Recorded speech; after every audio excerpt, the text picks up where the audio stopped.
अस्सलाम वालेकुम दोस्तों, आप देख रहे हैं Anmol smart cattle farming YouTube channel. दोस्तों आज की वीडियो गायों से मुताल्लिक है। 3 गायें आपको दिखा रहे हैं। ये पहले आप रेड देख रहे हैं, साहिवाल ब्रीड की ये गाय, और दूसरी ये है चुलस्तानी क्रॉस, वलैती के साथ इसका क्रॉस है। अभी ये 10-15 दिन लेंगी सोने में दोनों गायें। ये आप देख रहे हैं इनको, आपको इसका हवाना भी दिखा रहे हैं।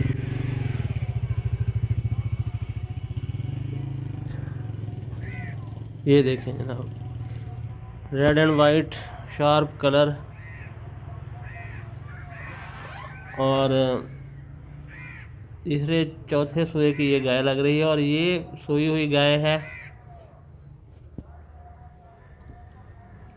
इसके साथ बछड़ी है, हम आपको अभी दिखाएंगे, आखिर में इसकी बछड़ी दिखाएंगे। ये एक ब्लैक मक्खी चीनी गाय है, और ये साहिवाल गाय है।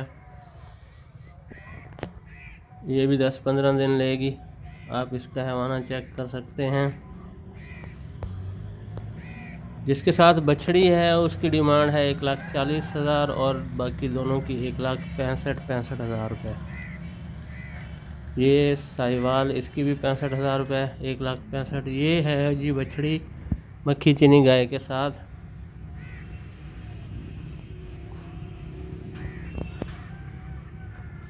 दो 3 लीटर जो है ना इसका मिल्क कैपेसिटी है।